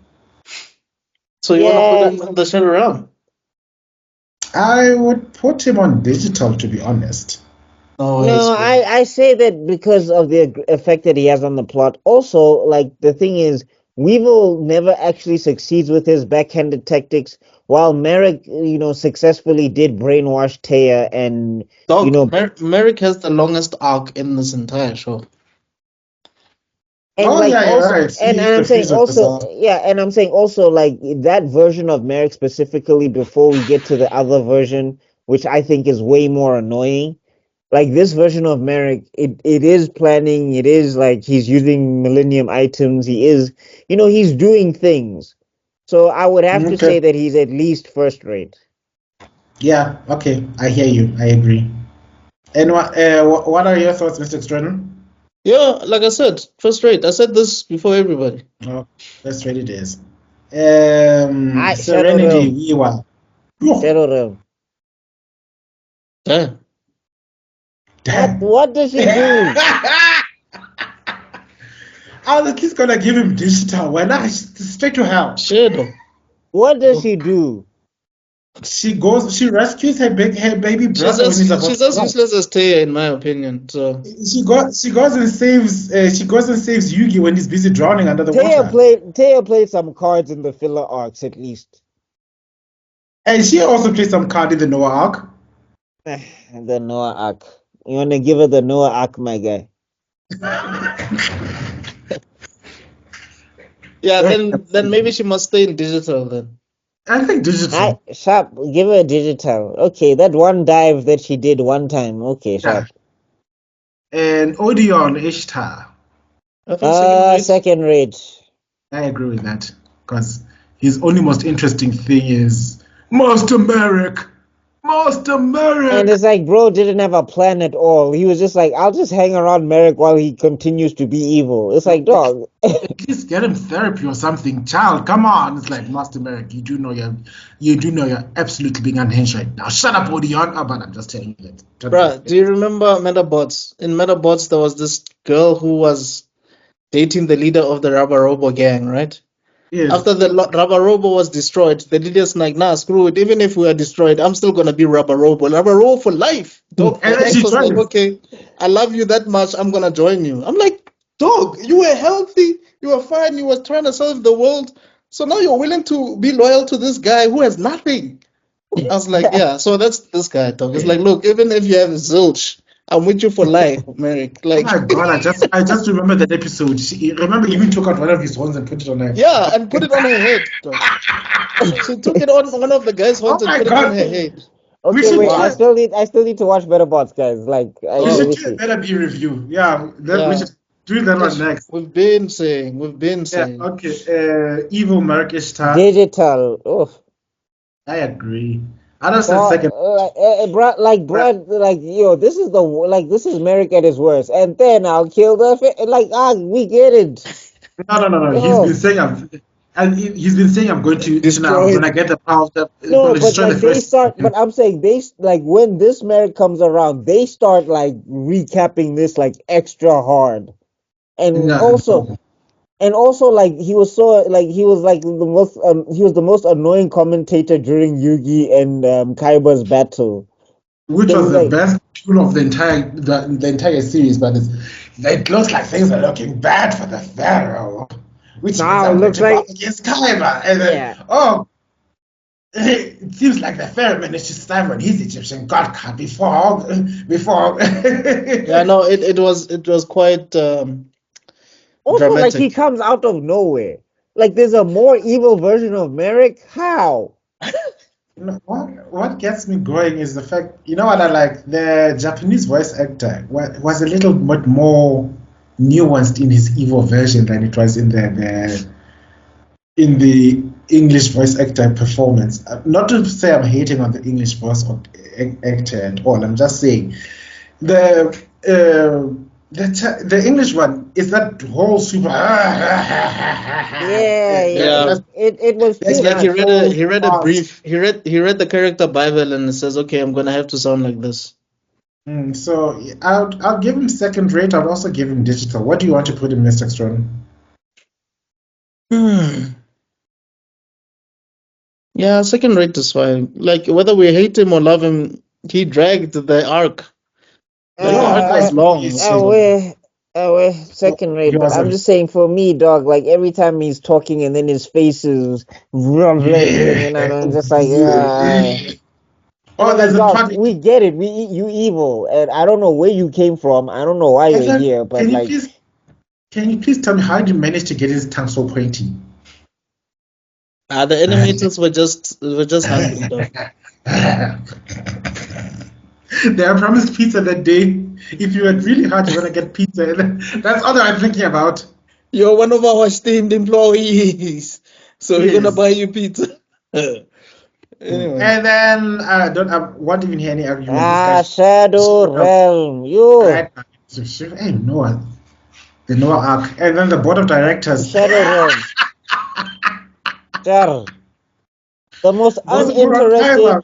the most uninteresting crew. Like, and how do they still have jobs? Like, how? Like, how have they not been fired? Where I guess we're going. It's not the first Do you fight. remember? Do you remember the ruling party? Oh, No, but I'm saying, dog, you can't try to assassinate the president of your no company and politics. still. Activate Trump. Anti-politics. Anti-politics card. With this Dog, card. I don't know what you're talking about. Dog, I don't know what you're talking about. I'm talking about those guys that organize parties, like they have in piñatas and birthday Yeah. cakes and stuff. But dog, imagine they tried to kill the person whose birthday it is at the birthday party. Like in the piñata, they put a bomb. That's these guys. Yeah. No, So, like they are hired like they are dog, they plenty hired for days, dog. like they hired assassins at some stage to try and take out Kyber, and they still at the job next day. Like, what's up, boss? No, what? It's not only that. They first hired assassins. Secondly, first they tried to help Kaiba buy out, Pegasus buy out the company. That didn't work. Then they tried to hire assassins. That didn't work. Then they created a virtual world of which then they trapped Kaiba in it, so they can try and kill him in that world. And that didn't fail. And then they go into this arc. And then finally gets rid of him. I'm sorry, Kaiba has either got to be the dumbest, most smartest businessman I've ever seen in my entire life. Why keep these people in a leash when you know they're actively trying to unalive you?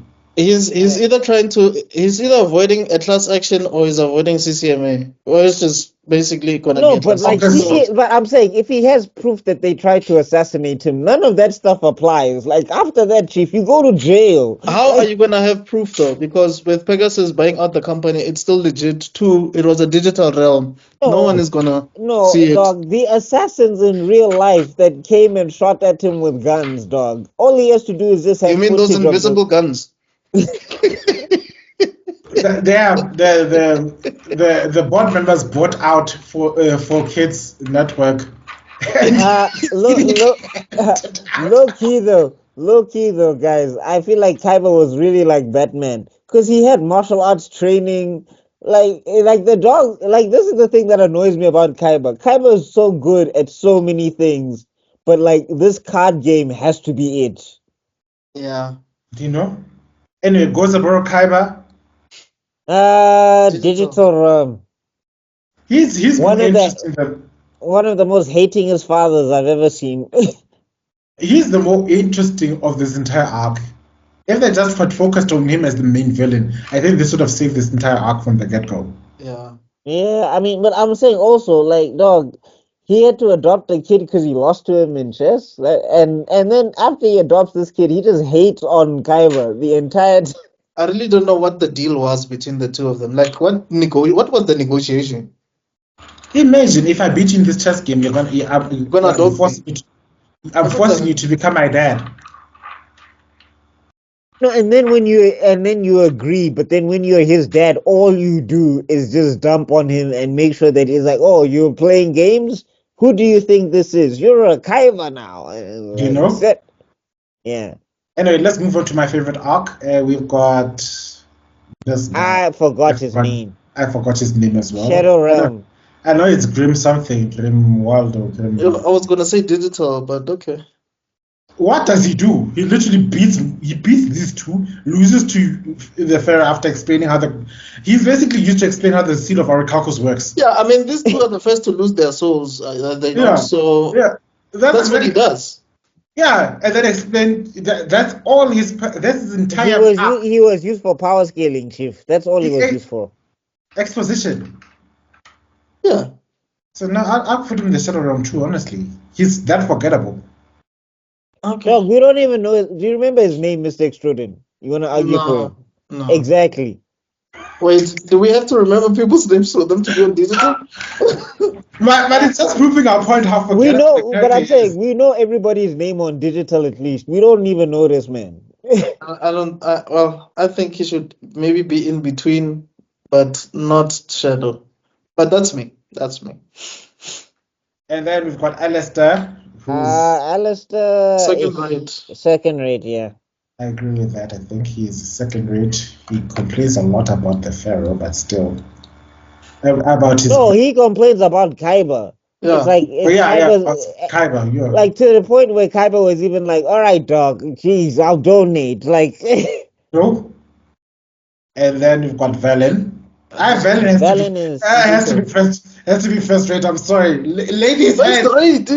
Ladies' hand. Aye. What they want is like, Aye. Papa, this. second No. rate, second No. rate. Screw the Jews. No, I mean that's hilarious. I love that him and Joey were fist fighting at some stage. Dude. For me, it kind of reminds me of Jace in the Guinea Force. It's like, Well, because of his voice acting. Oh, because he's Australian. no, not even. Just like his character, like his role in this group. It's like you're there, you're just there. Like, Nah, but no, but Jace was a whole bitch. Like what did Valen. Jace do? Like, what did Jace No, do? I'm saying Jace is a whole bitch. Like as soon as things went sideways, he started running, and then he wanted to run away from Vegeta. Valen was prepared for this Oracle course, and he threw hands, Chief. Like Valen wasn't scared. You have to give him something. Yeah, He was like, "I will fight any 16-year-old in the world for this 24-year-old woman." woman, you know. Get therapy. She's 8 years older than you. What? Get therapy. I will activate these robot hands, and I will sacrifice myself to the seal of Orichalcos for this 24-year. No, he's second rate at least. Might deserves therapy. Might deserves therapy. But anyway, I'd give him second rate. Fine then. Then we've got Raphael. First rate. First rate. I agree with that one because he does. He's His backstory- He showed the Fair Flames for a second. He showed the Yeah. fair flip.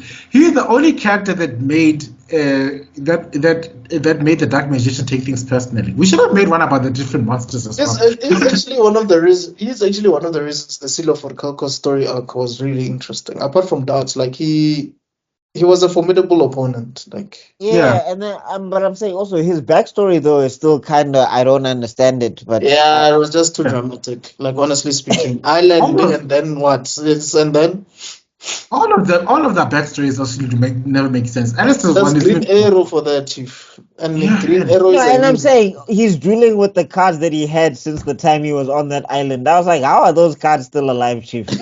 preservation. Yeah. He must have scanned them, made them into new cards. There's plagiarizing. That's why they had to use the different technology thing, because if they used the standard khalacorp card, it's like, I'm not scanning this. Look at this thing. You just see the machine just shut down on itself. Like khalacorp material. Khalacorp does not associate itself with low quality material. Take those disgusting cards and throw them in the trash. Like where you belong. Anyway, then there's darts.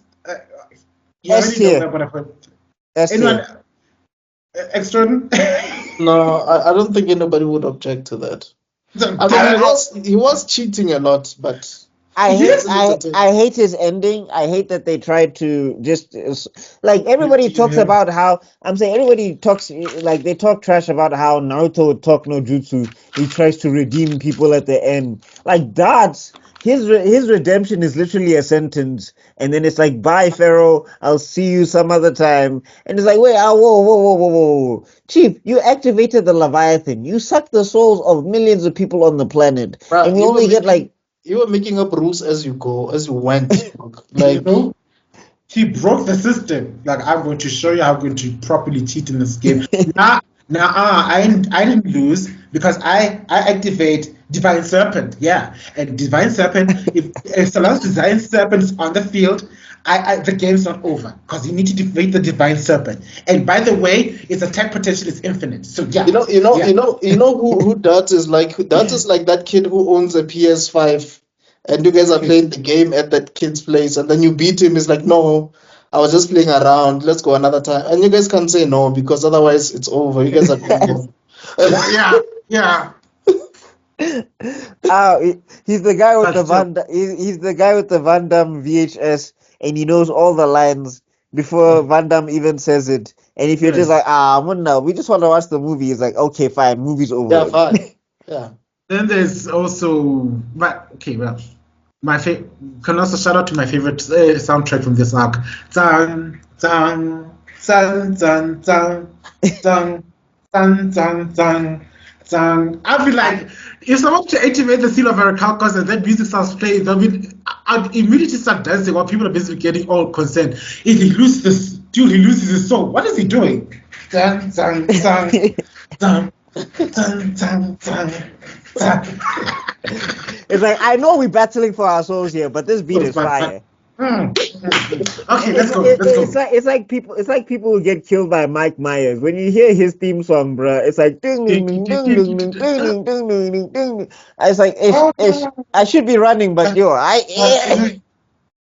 there's this picture. I think it's this character. You saw someone was cosplaying him on Comic Con, the Comic Con you were at. Is it Pyramid Head or something like that? Yeah. They said like, this guy's literally trying to kill you, but then everybody looks at everybody shows his abs. It's like, yeah, but I'm like, he's going to kill you. You smash Pyramid Head? Wow. Like, yeah, can you smash first? You can stab me later. Like, it's fine. Like, you know what I mean? Yeah. Yeah, maybe that's what he needed. Maybe Pyramid Head will like retire from murdering people. Somebody just called him out, like, come in. All right, who's the next guy? We skipped the whole boring Valkyrie arc because it's irrelevant. We are gonna go straight into the Dawn of the Duel arc. Like, it didn't even include her, bro. Who? That girl, Yugi's crush, the blonde chick from college. Oh, Rebecca. Dude, it's fine. Ooh. Let's use Rex as Rebecca, maybe. I don't know. Yeah. I don't know how I'm gonna make this make sense. No, it's fine. This character is not Rebecca. This character is not Rebecca. Where would you put Rebecca? Digital, I guess. Yeah. Agreed. Okay. But I mean, shout out to her making the whole khalacorp look inept because she managed to hack it from a computer. From a laptop locked up to laptop to a PowerPoint that's outside a building. How is the PowerPoint? khalacorp's IT department was backed by the board, dog. Like, there's no way. No way. Oh God. Anyway, I think that's why. No, I think Kaiba was the security, was the IT security, because like that guy doesn't share with anybody. True. Yeah, and this password for all things is Mokuba. It's like, I mean, no, it won't be Mokuba. It will be Blue Eyes. Oh yeah, ish. Shout out to that Blue Eyes Dragon airplane, which was the worst airplane ever, or whatever it was. Yeah. Imagine making. This is Kaiba has Kanye West money. Yeah. He also has Kanye West attitude. Like, dog. Truth. I wish like, there's a like why did you make a Blue Eyes White Dragon aeroplane? Oh, you're right. Kanye West is Seto Kaiba. Dog, I am a god. Everything I do is God. Like that's his whole attitude, dog. You know what makes it worse then? It means that John Legend is Yu-Gi because they grew up as friends. Oh, I thought you were gonna say Mokuba. Yu-Gi makes sense. No matter how hard he tries, John Legend makes more iconic music.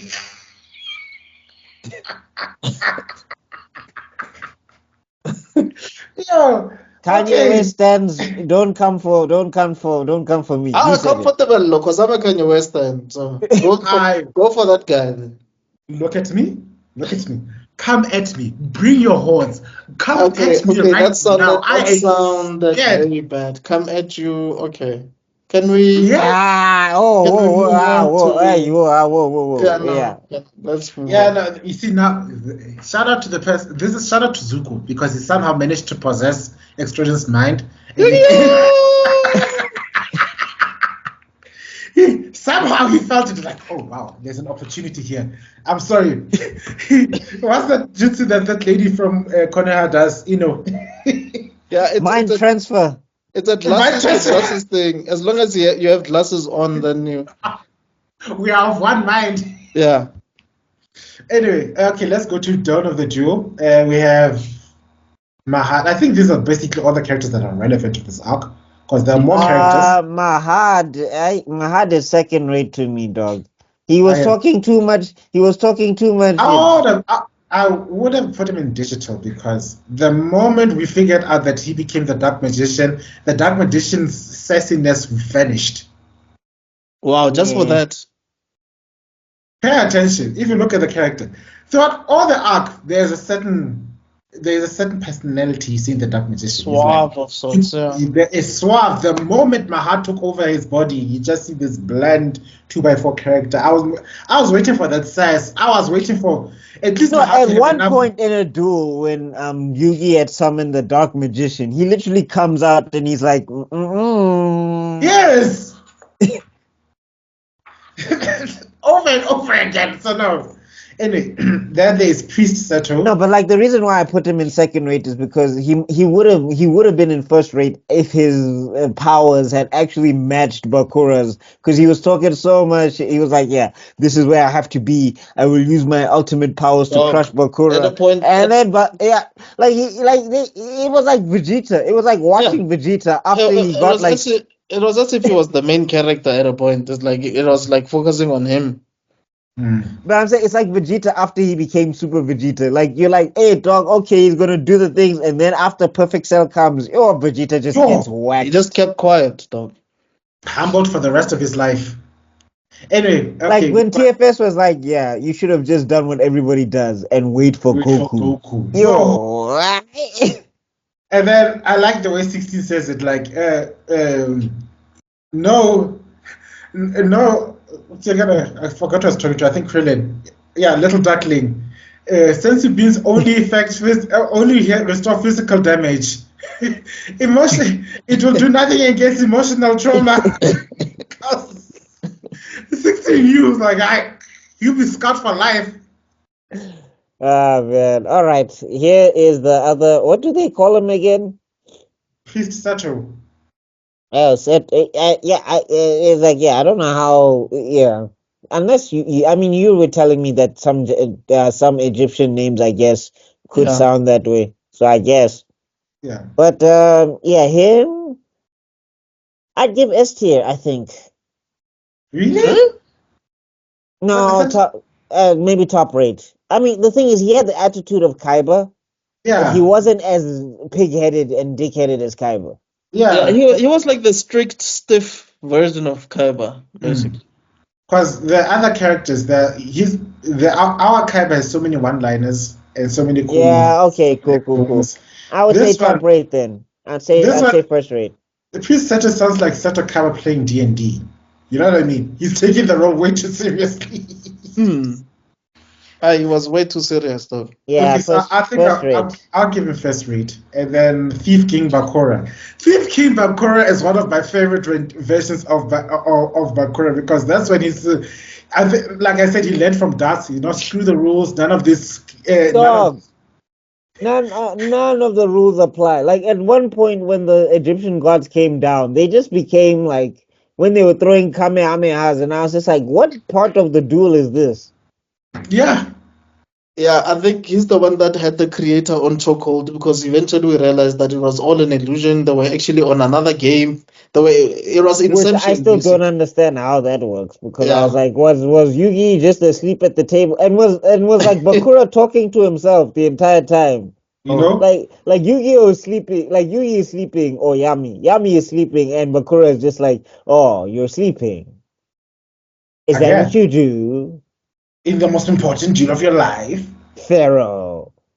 I wonder if he just had to if he tapped on the head and he was like, me, wake up. But that's normal Bakura. Thief King Bakura was the character in the past. He stole.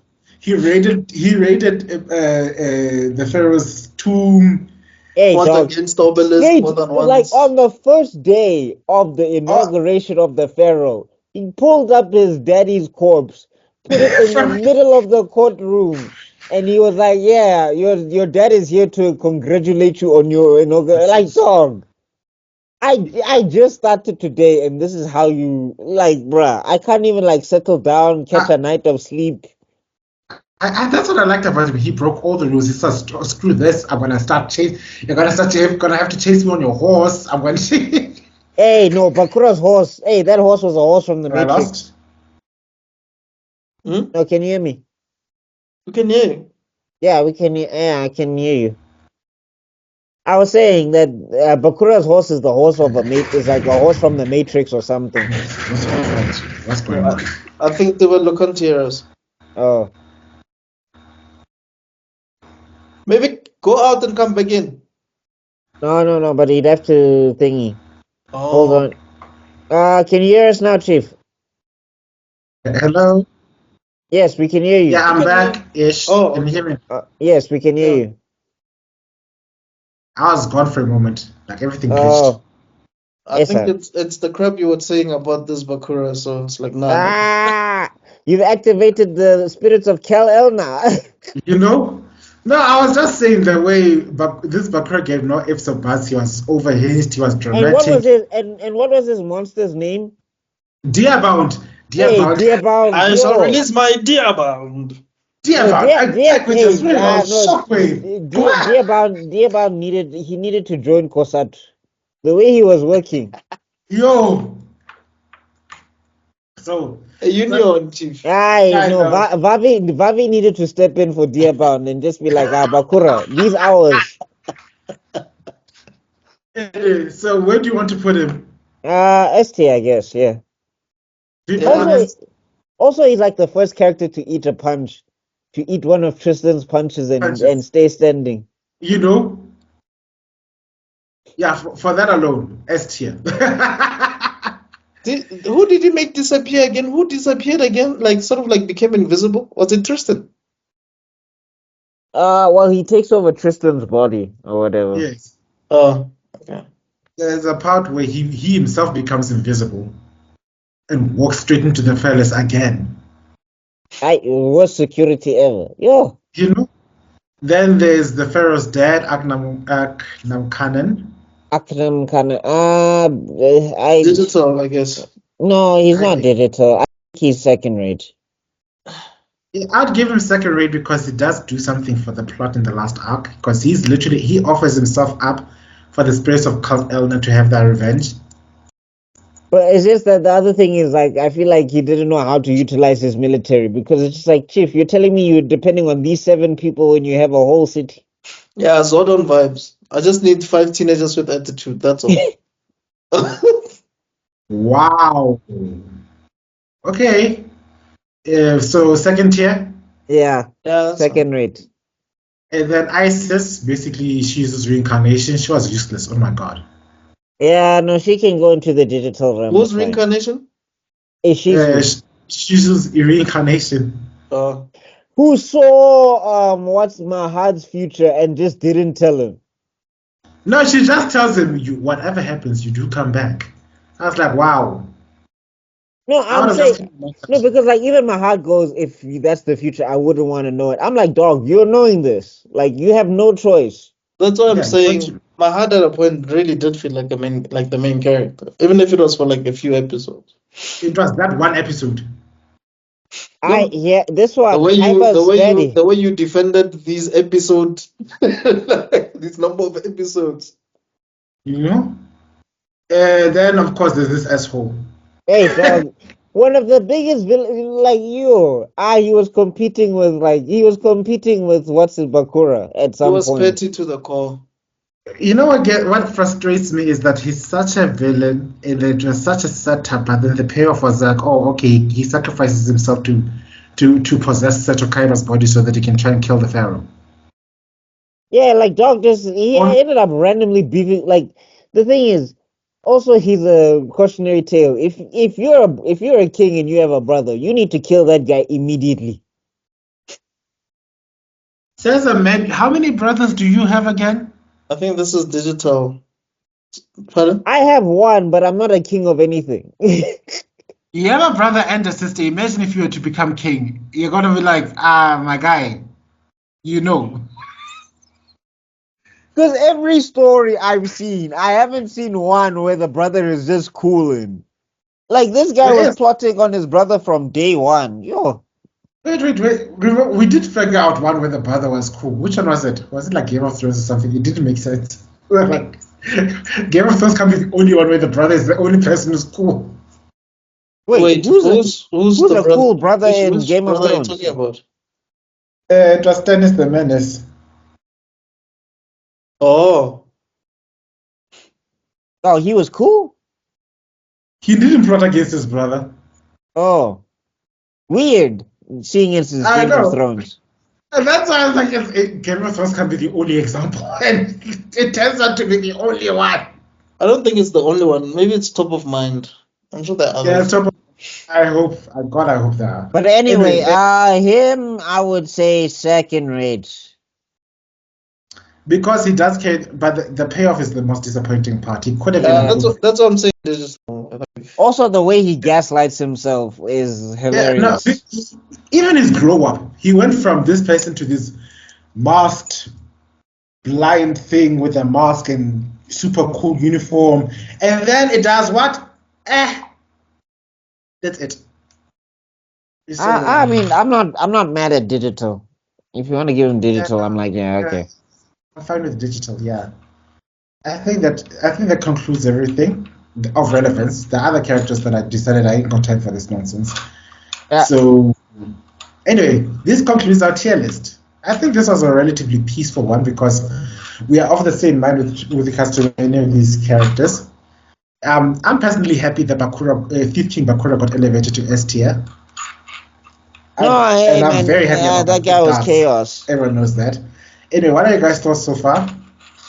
No, I'm happy with Yeah, this list. I it's think fine. this list is a good one. Yeah, there's nothing that I vehemently disagree with. Yeah, same here. I need to stop sharing now because Activate the Wow. stop sharing card. the With four this just card. appeared right in the middle of the screen. Now everybody knows the name of this group. Yeah, if you see people joining us, just know it's your fault. You're not hacked. I'll just kick them out. I'm sorry. What the hell? Hi, I'm such a huge fan. This Okay, thank you. is Bye. Nerdgasm. I'm not gonna. I just pictured- I'm not gonna text in the comments. I wanna join you guys. Like, Just call out of nowhere. We just during the call, someone just invites himself in. Hi guys, I love this group so much. Yeah, boy. Anyway, I think that wraps things up. Unless you've got anything else you want to add. No. I think that's everything that we needed when is to this do. coming out?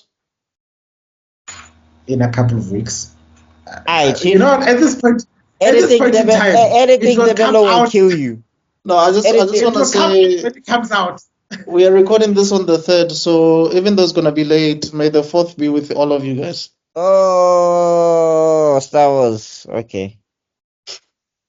While we're doing Yeah, that, all right, for all our stars. while we're doing that, what do DC and Star Wars have in common? What? They both have a dark side. Oh, nice one. Well,